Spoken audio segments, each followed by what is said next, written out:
Welcome, visionaries. This is your host, the INFJ Visionary, and the topic of today's broadcast is negative pattern recognition. I may come up with something a little more clever for the title underneath this wonderful image we have, but that's something I'd like to discuss with you today. And so, patterns is our thing, and this is something we have. As I've mentioned in a couple of our previous broadcasts, we have this in common with the AI. People think the AI is because it's living on machines with energy coursing through it. It's not flesh. They think it's cold, mechanical, and precise, but it's actually anything but. It's actually quite organic in its approach, I would say. It puts patterns together. It knows everything. And we don't know everything, but we do put patterns together, and we can use that pattern recognition to create positive, glorious things that wouldn't occur to other people. That's one of our gifts. But we can also use that to create negative loops. And I was talking to a friend of mine about a problem. I was having a problem with let's just say it's somebody that I've done some business with in my capacity as a professional. And I wasn't getting a lot of communication from these people. And after a while, it was really starting to get me a bit upset. And to the point where this was at one point a very profitable relationship, but it was getting me to the point where I was like, well, I don't care. I'm not hearing from these people. They can just go jump off, jump into the lake, basically. I'm trying to keep the language clean here.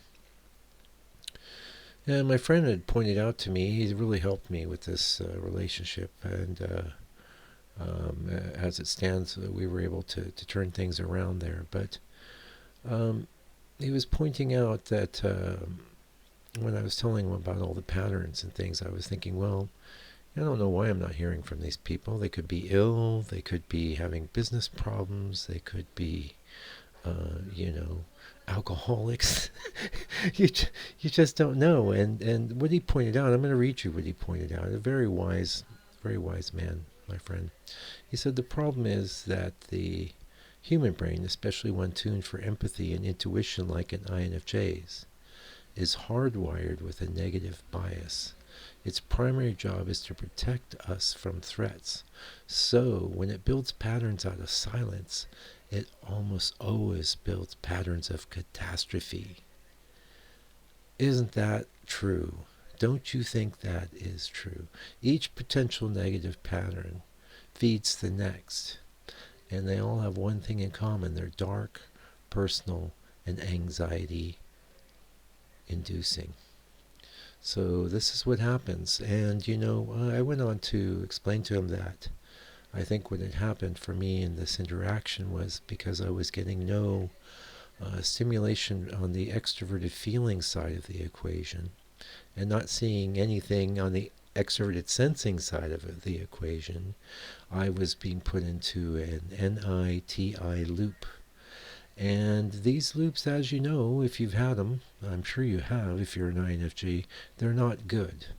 Now, I didn't really recognize this. To me, my attitude that I tend to adopt when I have, say, this could be you as well. Maybe there's a person who was your friend and suddenly they're not really talking to you anymore and you don't really know why. And a lot of times if you're like me, you take refuge in the facts like, well, I don't need them. I don't need anybody. They can go jump in the lake. Right? I don't need those people. I'm fine. I was doing fine before I met them, and I'm doing fine right now. I don't need them. And, the fact of the matter is a lot of times, I'm just speaking for myself, because I adopt this attitude, I might end up, when I have my next engagement with that person, it could be filled with a lot of pressure and intensity that is quite a surprise to them. They don't even know I was tripping, you know.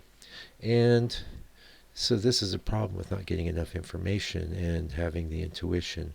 And then again, that introverted thinking right up underneath it. So, if you run into this NITI loop, there's only two ways out, and it's never through more intuition. It's never through more thinking. It's always through some sort of extroversion. My way out of this particular problem was to write a good letter, which my friend helped me draft, and magically the situation has resolved itself. And this is because I reached out to somebody to help me because frankly, who wants to lose a profitable relationship, especially when you don't know what's going on? And as it turns out, these people were just traveling, they thought they'd let me know, but they hadn't. So from my end, I'm just getting silence. I don't know what's going on. And I'm like, well, I don't need any of this. So that's just something good to remember. Now the patterns, right? The patterns are flying around. The patterns are seeping up. They're not just flying around. They're seeping up. They're crowding in. They're organizing themselves. They're connecting and linking. It's pretty magical, and extremely magical when it's turned to the positive. Like I said, I think we have the ability to make connections and draw conclusions that leave other people aghast. They're going like, whoa. I've experienced that many times, and there's many times in the business world where I've come into a situation and seen ready answers that other people didn't. And it's not that I'm talking myself up. If you're an INFJ, you know what I'm talking about. You're able to see and make connections that other people aren't, and this is one of your gifts. But in the absence of good information, in the absence of external stimulation, it can go very dark, and very dark indeed. The NI, I've often referred to it as an abyss, but what is it? Why do I call it an abyss? I call it an abyss because it doesn't seem to have a beginning or an end. There's very much like this storm in today's image. It's a gathering storm, and there are different aspects that are coming to light and receding.